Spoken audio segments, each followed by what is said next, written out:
Auden, partition, right? This is the kind of a poem where we talk about what means. Generally, we don't know about that W.H. Auden used to write any poem on it. But looking into this particular one, Partition of India, right? It seems like what in his long career, Auden also writes many poems, right? So somehow you can say that W.H. Auden writes 400 poems, right? And as a poet, you can say that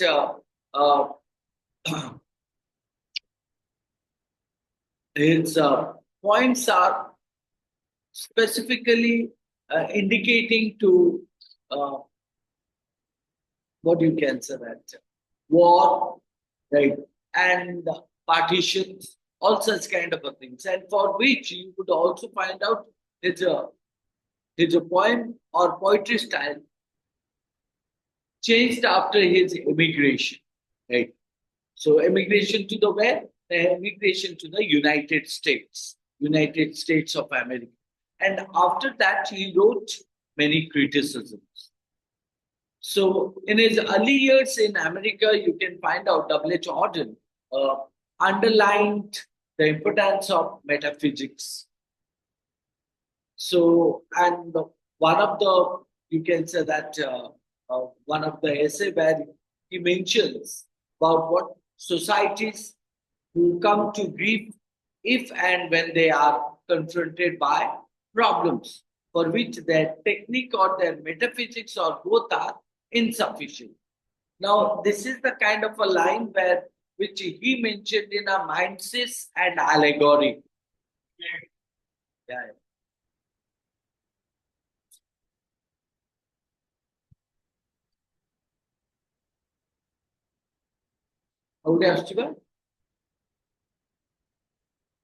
Well, if you talk about that, W.H. Auden and the theme of war and politics that found out in the 20th century, into which Auden was born, witnessed, witnessed what many wars and social and political unrest.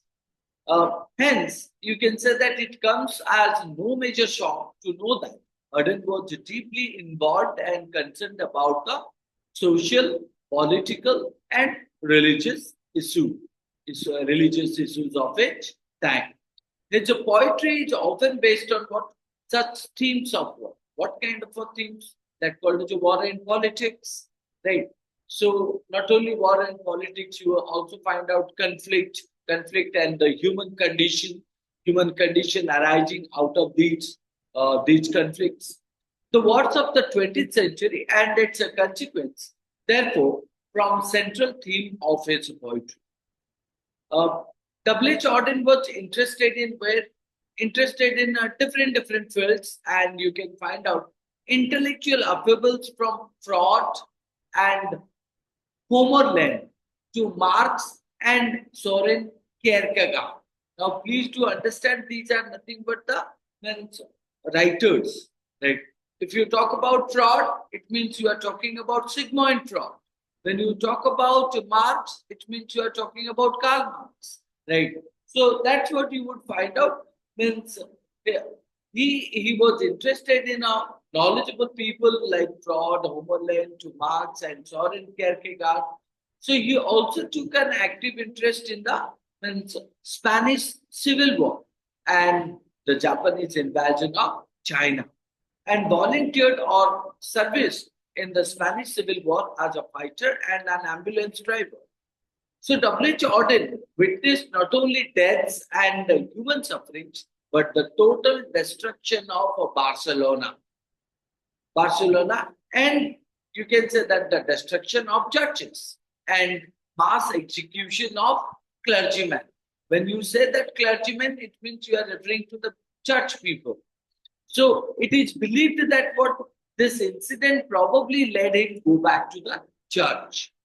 That killing or execution of mass, right? So that took him to go back to the church. Along with, you can talk about Christopher Isherwood, is a collaborator and intimate friend. So W.H. Auden went to China and witnessed the Sino-Japanese War. Sino-Japanese War. Its brutality and barbarity led him to write what means a line where it is stated, a land laid waste with all its young men slain, its women weeping, and its a town in terror. So the line is nothing but taken from the poem called as Embassy, Embassy. So that captures the entire essence of war and its futilities or terrible hostility. Further, means if you look at another poem which is called as a Journey to a War, so which is also written by W.H. Auden and Isherwood, that captures a photographic sketch of his journey to China in the year of 1938. So this journey to a war is nothing but a travel book, and which is written in approach, or which is approach and also having with lots of verse. So Journey to a War was published in the year of 1939 and chronicles their observation of the Sino-Japanese War. The book also contains W.H. Auden's sonnet sequence with a verse commentary titled In Time of War, calling it as the greatest English poem of the decade. So which one? In Time of War.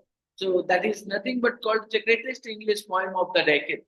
Frederick Mendelssohn, who observes that writing in a form that could easily have turned into a garland of miniatures, which called as that small details or small flowers that cover to the garlands. So he achieved a monumental dignity and strength. The harsh, crude texture of its verse, its emotional clarity in the face of disaster, the rigor and inclusiveness of its moral logic all contribute to the poem's extraordinary weight and force. The brevity of the sonnet encourage precise local detail while forestalling shapeless list and blotted generalities. So you can call the 1930s as a low dishonest decade. W.H. Auden in his poem, which is called as September 1, 1939. So captures the essence of fear and terror in the beginning of war or advent of war. So in that, the poet writes that waves of anger and fear, circulate over the bright and darkened lands of the earth, obsessing our private lives. The unmentionable order of death offends the September night. This is nothing but the first stanza, where the author stated that W.H. Auden left England and emigrated to New York in the year of 1938. The warmongering situation and Auden's own celebrity status in England, where he was seen as the voice of England, forcing him to leave the place. W.H. Auden felt that the natural law of celebrity is a law of nothing but a self-destruction. Natural law of celebrity is a law of self-destruction. He wanted to stay away from all these adulations and wished for a challenging environment where he can better himself as a poet. So, and then you find out World War II that formed a major part of Auden's poetry throughout the 1940s. So, the monstrosity of war, which war? You are talking about World War II. The monstrosity, the cruelty, the terrible that you find out in the war is well highlighted in the poem which he wrote in the year of 1940s. It's called as a New Year's Later or New Year Later. The poem also states his reasons for living in New York rather than England. So why did he leave New York, not leaving England, right? Or rather than England? Perhaps the most stimulating and haunting poem of Auden is called as The Age of Anxiety. Now, what you are learning here, you are learning nothing but the kind of poems which he wrote, and those are nothing but purely indicating to the war and politics. So, the age of anxiety. The poet stated that a Baroque ecology in the year of 1947 also, so which won the Pulitzer Prize for poetry in the year of 1948. The theme of war and man's search for identity in a highly destabilizing, anxious-ridden society with contentious or continuous bombing raids forms the central imagery of the poem. W.H. Auden became an air raid warden during the war and was the latter assigned to survey the war-ravaged cities of Germany. The towns of Nuremberg, Darmstadt, that were completely destroyed by the Allied bombing. Such acts then raises important questions about the validity and futility of war. Because at the end of the day, it is the common people who suffer deeply. Right? So the world then has been consumed by evil, and humans tragically are living in an age of anxiety. The consequences of war are tragic, and yet war breaks out every now and then. Man's helplessness is well highlighted by Auden when he writes, though language may be useless, for no words men write can stop the war, or measure of the relief, or its immeasurable grief. In the kind of a poem called as a New Year Later, isn't it? So W.H. Auden greatly understood the importance of politics on humans and the humans' lives. In the poem Partition, he questions the very idea of power and how it can change the identity of a country and its a people. Therefore, reinforcing the idea that in the game of politics, common people are nothing but mere mortgages, mere forms, right? So W.H. Auden's pain and empathy for the helpless victims of war is surely highlighted in the poem called The Shield of Achilles. The Shield of Achilles. So, which was published in the year of 1952. The poem, you can say that reimagines. The poem reimagines which poem you are talking about. The poem which is called as the Shield of Achilles, right? The Shield of Achilles that reimagines Achilles, A-C-H, Achilles. The poem, The Shield of Achilles, the year of 1952, reimagines a scene from the epic called the Iliad, which is written by who? Who is the writer of the Iliad? Homer. H-O-M-E-R. The Iliad. So from the epic, the Iliad, where Thetis watches Hephaestus. These are nothing but the characters. So Thetis watches Hephaestus, the god of blacksmiths, metalworking, fire and volcano, forging a shield for her son, Achilles. She hopes to find the ritual petals or white flower garlanded heifers, libation and sacrifice on the shining shield, but finds instead dreadful visions of war on the shield. The poet stated that the mass and majesty of this world, the mass and majesty of this world, are all that carries weight and always weighs the same, lay in the hands of others. They were small and could not hope for help, and no help came. What their enemies liked to do was done. Their shame was all the worst could wish. They lost their pride and died as men before their bodies died. So the idea of war, according to W.H. Auden, has changed tremendously. So until 1914, the Western literature viewed war as nothing but glorious. And the words hero and warrior were almost synonymous. Hero and warriors are almost synonymous. Today we know that what war is an atrocious. If war occurs, what happens? Now it is nothing but a cruelty. Atrocious means massacre and corrupting business. We can no longer read an epic like the Iliad in the same way that when our grandfathers read it. So, as a person deeply concerned, so W.H. Auden, as a person deeply concerned about the problems in society, each of W.H. Auden's points provides nothing but a powerful evidence, testimonies of war and the brutalities that belong to it. Isn't it? Now, let's come to the poem called Partition and understand what this poem is all about. So, the poem begins with a line called as unbiased, at least he was. Unbiased, at least he was when he arrived on his mission.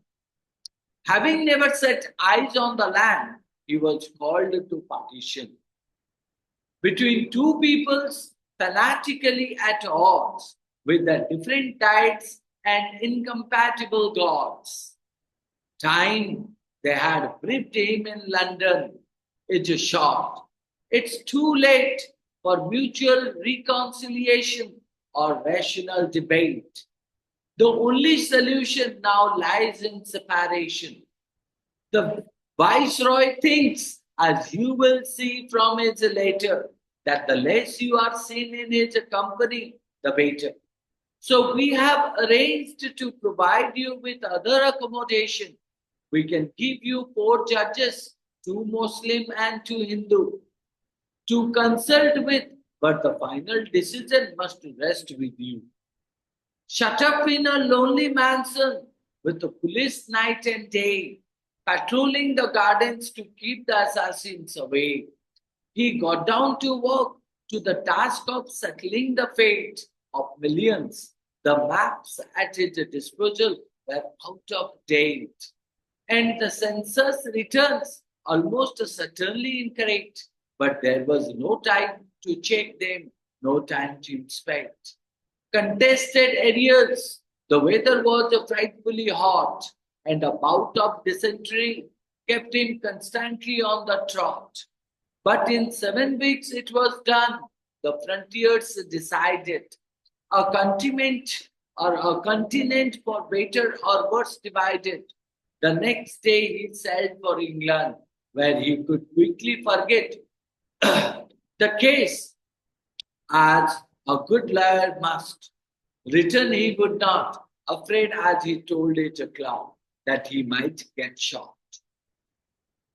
Now, the poem Partition by W.H. Auden, or you can say that Wystan, W-Y-S-T-A-N, Wystan Hughes Auden, H-U-G-H, Hughes Auden, or popularly known as W.H. Auden, was published in the year of 1966. It is a highly politically charged historical poem that offers a commentary on the bad thought method of partition of India by the British barrister. By the British barrister. Who is he? Sir Cyril John Radcliffe. At the behest of the then Viceroy. So, Lord Mountbatten, having arrived in British India for the first time on July 8, 1947, Radcliffe, so Cyril John Radcliffe, had only 5 weeks to draw the borders. Only 5 weeks to draw the borders, partition British India into 2 parts and create an independent India and carve out Pakistan. Right. Hastily done, quickly done with outdated maps. The maps which is also outdated or are outdated. And incorrect census record. Incorrect census record means population. The partition was solely done on what? Religious lines that resulted in the bloodiest bloodbath. Why? Because when you talk about religious perspective, you would find out that one side Hindu, the other side Muslim. Isn't it? So that indicates nothing but the based on religious lines that resulted in the bloodiest bloodbath. So that has never been witnessed by the Indian subcontinent. It also led to the largest ever migration, never been also occurred. Largest ever migration means such a huge number of people migrate from one part of the place to the other part of the place. Seen in 20th century with 1 million families displaced, separated on both sides of the border. So the poem therefore presents what a raw and usual sketch of the events that leading up to the partition of British India and highlights the careless attitude, and high-handedness of the colonial British administration. So W.H. Auden was highly respected for his views and engagement with the political, moral, and religious issues. His poem Partition then suitably reflects what the socio-political and religious situation of India back in the year of 1947. The poem is a great reminder, or you can say that a grim reminder, serious reminder of the fact that common people are just mere mortgage, mere pawns. So mere pawns in the game of politics. One man drew. Who is that one man? Who is that one man? The Britisher. Right or not? So who is that Britisher? Radcliffe. Right. So Cyril John Radcliffe. So or at the behest of what the then Viceroy Mountbatten, Lord Mountbatten.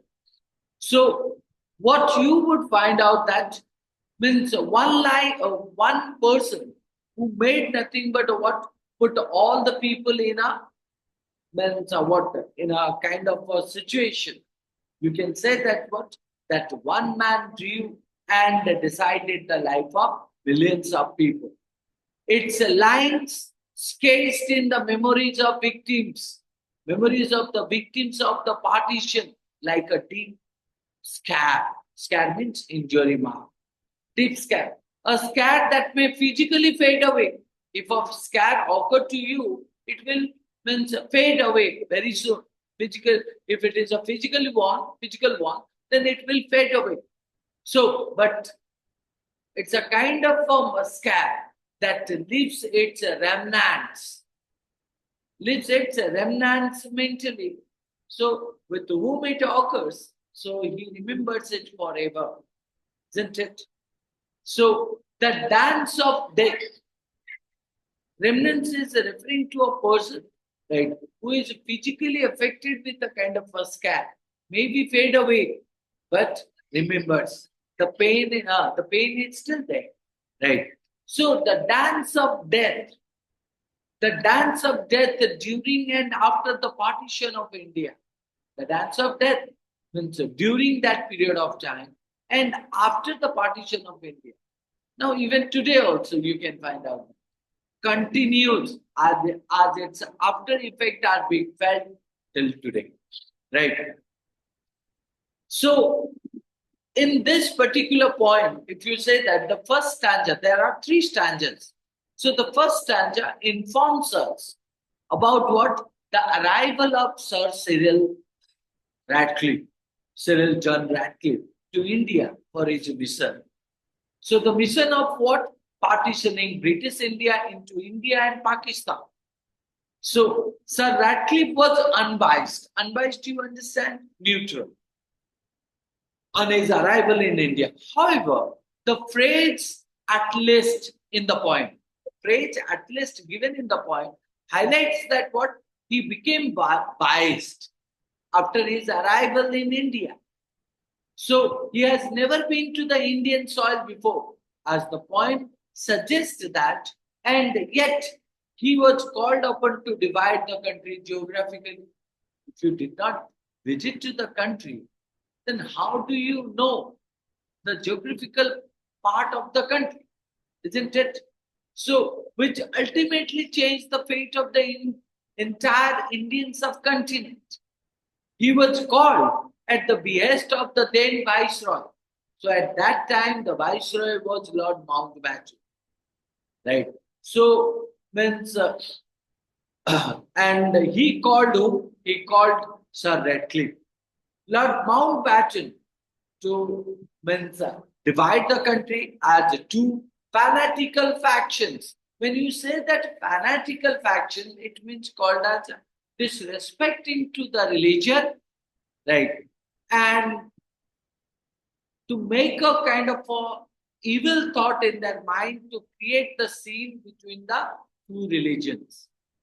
So, with their different food diets and religion, wanted to live separately.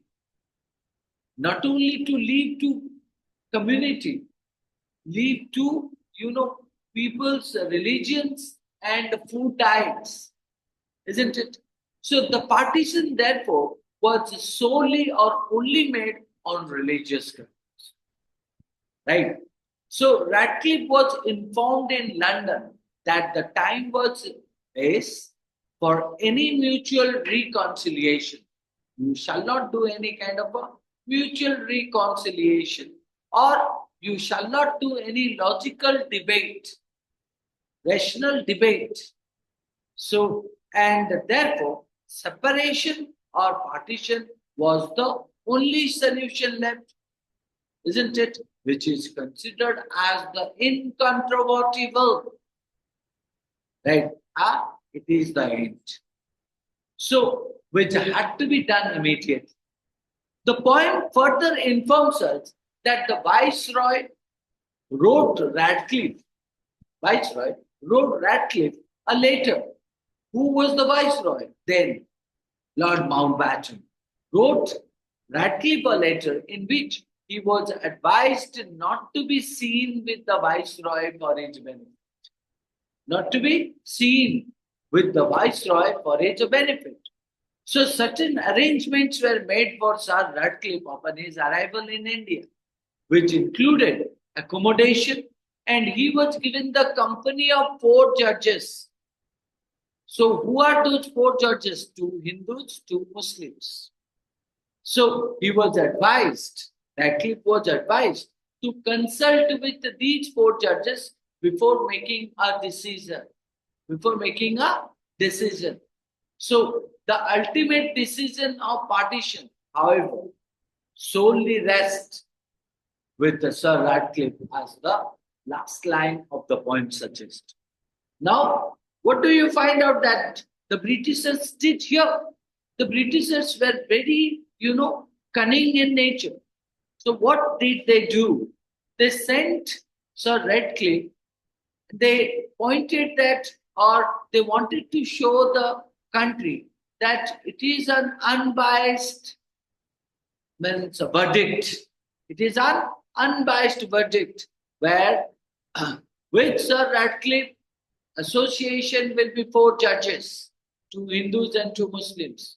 But ultimately, who took the decision? Sir Radcliffe, isn't it? Now, in that case, how it is unbiased? It is purely biased, isn't it? So, stanza 2 offers us a desolate picture. What do you mean by desolate? Desolate means called as empty, isolate, right? Desolate picture with Radcliffe secluding himself in a lonely mansion. Secluding means what? That's something called as finding himself in a lonely man in a mansion. With the police patrolling the gardens and guarding him day and night. Why? Now maybe attack will occur to him. So guarding him day and night. His life probably in danger. His life probably is in danger as he was provided security. Security to keep the assassins away. Assassins means what? Now, any kind of a conspiracy in which a famous person will be killed by a secret person. Right? So assassins away. It is in this mansion W.H. Auden points out that it is in this mansion. Mansion, you understand? So Radcliffe sealed the fate of millions. Sealed the fate of millions by drawing the lines of partition between India and Pakistan. W.H. Auden here criticizes the method in which partition was done by Radcliffe. So, with outdated maps and incorrect census returns, Radcliffe not only divided a nation and two halves, but also divided its people.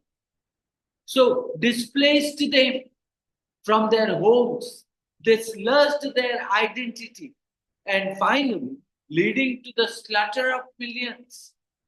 So, but why? But why was the partition done so quickly?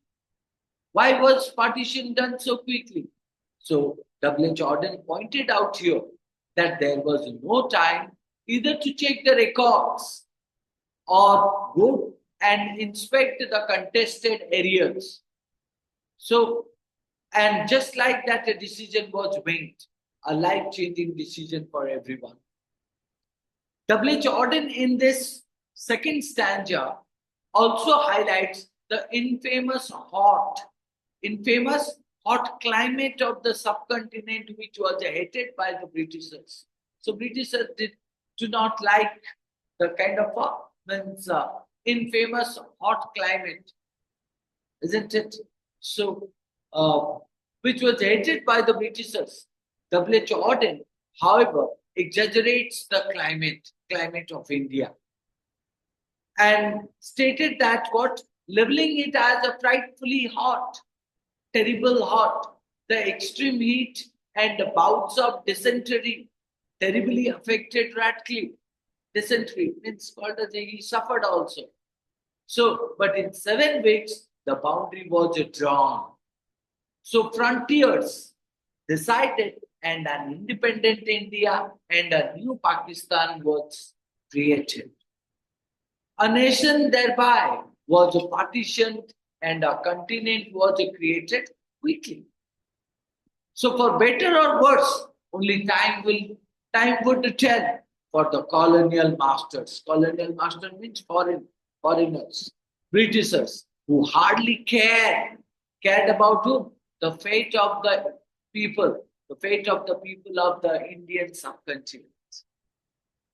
Did you understand the second stanza? Third stanza, the poet stated that the fact that the British colonial masters, the British colonial masters had zero regard for the people of Indian subcontinent, and gets highlighted when we find Radcliffe selling for India the very next day after doing the kind of separation or giving the decision verdict. So he sailed for England the very next day after drawing the borders as if nothing happened. So England here becomes his safe haven, because if he stayed in India, he would be killed. So that's why. So he sailed to India. England, a place where he could easily forget the events in India, what occurred in India, just like a good lawyer's touch. Good lawyer touch. India and its events surrounding partitions are then nothing but just a case for him. Like an advocate or a lawyer gets a case, and once the case is settled, so he forgets the case. Similar to that. In the poem's last line, if you look at that, the poet suggests that Radcliffe would never return to India for the fear of being shot. And this indicates that Radcliffe probably realizes his grave mistake. Possibly realizes his grave mistake, because he knew that what kind of a mistake he did. Because otherwise, why did he make the fear of returning India? So that's why we can consider that Radcliffe probably realizes it's a great mistake of partitioning India that led to the destruction or cataclysm mayhem on both sides of the border, and is a refusal to accept his salary of rupees 40,000 for drawing the border. So even Radcliffe did not accept the amount of 40,000 which he is supposed to get for drawing the map of the two separated countries. Did you get that? So these three stanzas clearly indicating that what? So how Radcliffe's contribution to separate the two countries, having with the unbiased in his mind, did the bias to the two separate countries. Isn't it? So if you see that, the partition of India was an extraordinary event, an event that still causes India and Pakistan, still creates problems in India and Pakistan. Partitioned on religious grounds, the event of 1947 had unparalleled ramification with destruction, catastrophic results, affecting millions of people in both India and Pakistan. Like you would find out Arjun Mahe, another writer, who knows 10 million people, mostly Hindus, Sikhs, and Muslims, had to leave their homes and ancestral holdings. Ancestral holdings means what their ancestors have kept. So, and a tenth of them were slaughtered. Now imagine 10 million people, out of that, tenth of them were slaughtered. Tenth of them means you are talking about 10%. Tenth of them were slaughtered in the most singular civil war in recent history. There were no leaders. There were no armed forces. There were any leaders? No. There were no armed forces, no plans, only a spontaneous. Spontaneous means called as a voluntary and visceral ferocity, whose possibility was unanticipated. You do not anticipate or you never assumed that such kind of a situation would be around, right? And whose legacy is more than evident even today, isn't it? So this social and political upheaval is well highlighted by W.H. Auden in his poem Partition. Can a nation be divided on religious grounds? Can a nation be divided on religious grounds? Can a person who has never set foot on foot, can a person who has never set foot on the Indian soil or do not know anything about Indian partition, right? Do not know anything about Indian, partitioned the country, isn't it? So could lands be divided? Could lands be settled and new homes created in such a way? So W.H. Auden has answered what historians could not through a caustic criticism of partition in this point. Partition of India was not just a division of land, but division of people to based on their food diets and religion. Not only homes, but identity of people too got displaced. Isn't it? Now the people who live in India, when moved to Pakistan, moved to another land, become Pakistan. Isn't it? So a boundary line was drawn in a matter of 7 weeks, which sealed the fate of millions of people. So Sir Cyril Radcliffe was a barrister, was called upon from England to India to draw the borders and create an independent India and a new land called Pakistan, as the first stanza of the poem had highlighted. Radcliffe was unbiased when he first arrived in India, a land he never visited before. He was briefed in London about the turbulence in India, about the raging violence between two groups of people who were fanatically at odds with each other because of their different food, diet, and religion. Fanatically at odds. What do you mean by fanatically at odds? Disrespecting to the other religion. Bigoted. So this you disrespect my religion, I disrespect your religion. Right.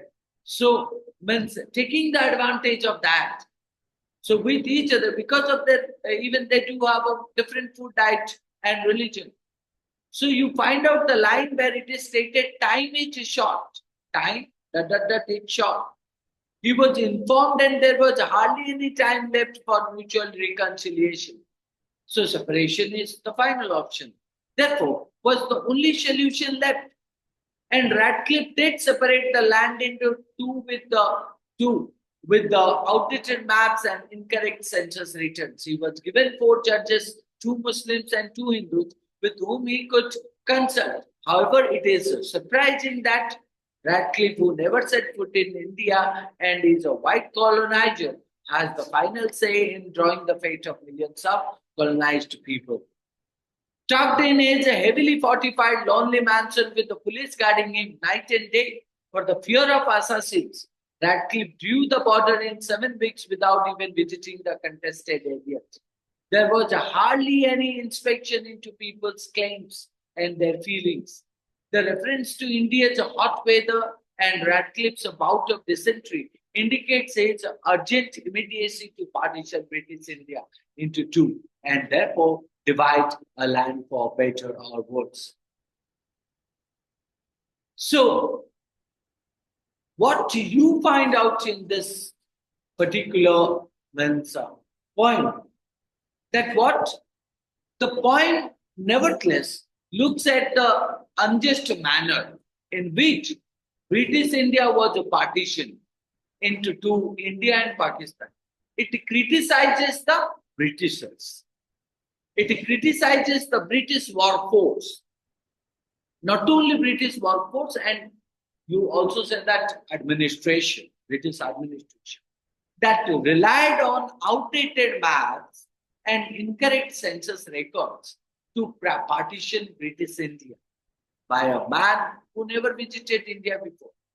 The international border and its traumatic water spot marks that run deeply bodily scars which will fade up eventually, but the mental scars take forever to heal.